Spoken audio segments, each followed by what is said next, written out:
Among recent pilgrims to the Arizona ranch of Senator John McCain was Joe Biden.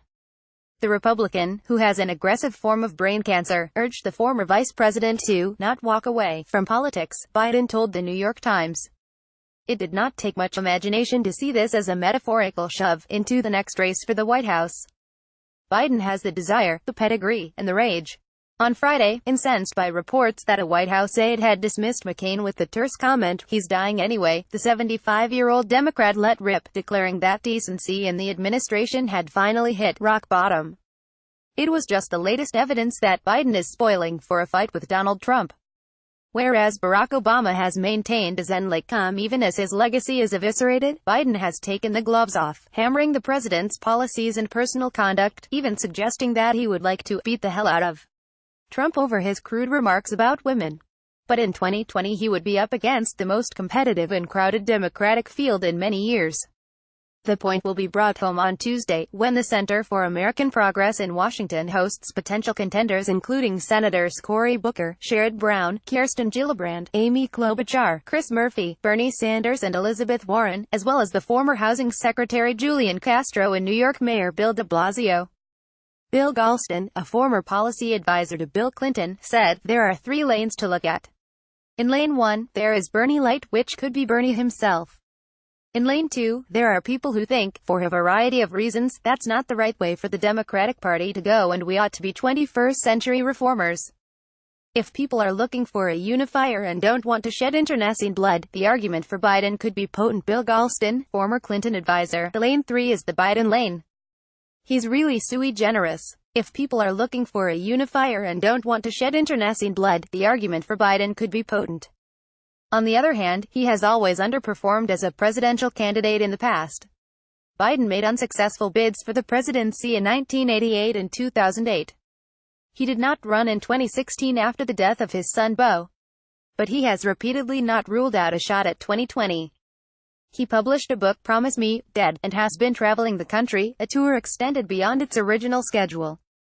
This week, at an event organized by his own foundation and the Brookings Institution, he expressed indignation at the plight of the middle class, offered a preview of a nascent manifesto and frequently veered off script for dramatic effect.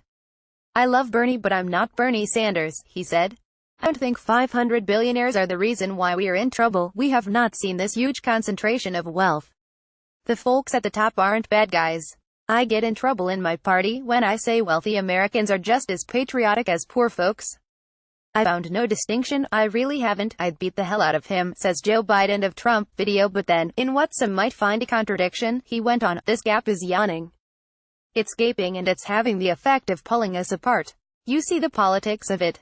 And the country's not going to stand for it forever, so we have to deal with the tax code. It's wildly skewed toward taking care of those at the very top. It overwhelmingly favors investors over workers and it's riddled with unproductive expenditures." The paradoxical comments illustrated Biden's dilemma, or opportunity. On the one hand, he is a centrist and having spent 36 years as a senator and 8 years as vice president can hardly be described as an outsider. On the other, he has faced criticism over links to the financial services industry, a major presence in his home state, Delaware. A New York Times report 3 years ago noted that Biden supported a bill in 2005 that would have made it more difficult for consumers to seek bankruptcy protection. Obama voted against it. Executives and employees of the credit card issuer MBNA contributed roughly $200,000 to Biden campaigns from 1989 to 2010, the paper said. Warren was among those who called him out on it. Still, as Democrats tack left on issues such as healthcare, Biden may seek to tap into the economic populism that propelled Sanders to run Hillary Clinton close in 2016. Many pundits have speculated that straight-talking Biden would have done better than Clinton at appealing to blue-collar voters and neutralizing Trump in the ultimately decisive states of Michigan, Pennsylvania and Wisconsin. In his speech at Brookings, there was a glimpse of how Biden might attempt to play both sides. "If you listen to Barack, you'd think I climbed out of a coal mine with a lunch bucket from Scranton in my hand," he said of his Pennsylvania origins, prompting laughter. It's not true. His father was a white-collar worker, a salesperson, he said, who moved the family in search of greener pastures.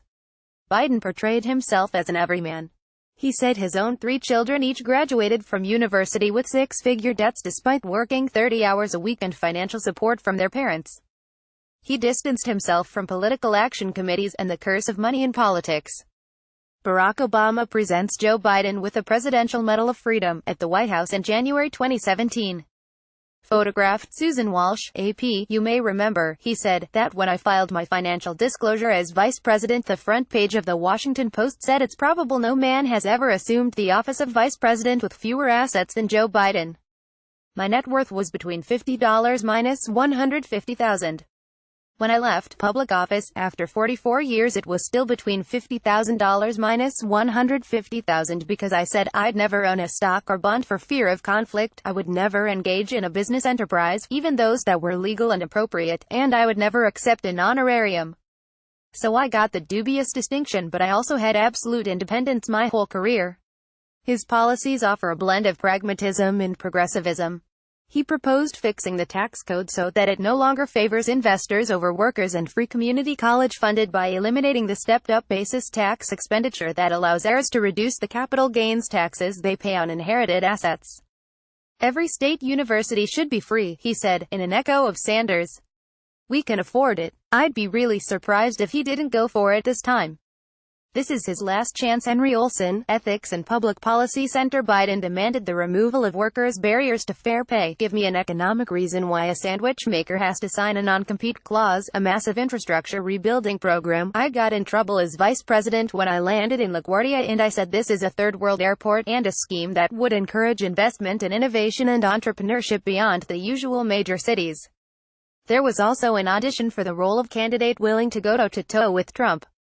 There has been such a fertile ground for this phony populism that we are living through now, and it is a phony populism, as my friend John McCain would say, said Biden, earthy and pugnacious. It's all about making room for the abuse of power. The audacity of Grope, for all the efforts at triangulation, and his liberal credentials on abortion and gay marriage, the former vice president has counts against him. They include his age, his Clinton-like association with the party establishment, and copious video footage of him touching women, dubbed The Audacity of Grope by Comedy Central's The Daily Show. Hardly a message the party wants to promote, even if Trump has been accused of worse. Henry Olsen, a senior fellow at the Ethics and Public Policy Center and author of The Working Class Republican, said, "We're in the Me Too era." He has a reputation for being more tactile than is socially appropriate. There is energy in the feminist wing of the Democratic Party, and part of that is driven by the sexual misconduct allegations against Trump. Olsen added, Joe Biden has wanted to be president for decades. I'd be really surprised if he didn't go for it this time. This is his last chance. In the polls last time, he was clearly drawing from the right of the Democratic Party. That isn't going to change. The hardline progressive isn't going to say, Joe's our man. That means he has the weaker hand. Biden may have to jostle for position with Kamala Harris, Sanders and other senators, former Attorney General Eric Holder, ex-Virginia Governor Terry McAuliffe, former New Orleans Mayor Mitch Landrieu and Los Angeles Mayor Eric Garcetti. Even so, Bob Schramm, a Democratic strategist and senior advisor to past presidential campaigns, said, the most likely person, in my view, is Joe Biden. He has the broadest support in the party. He can speak across the constituencies and he's well liked. That's important.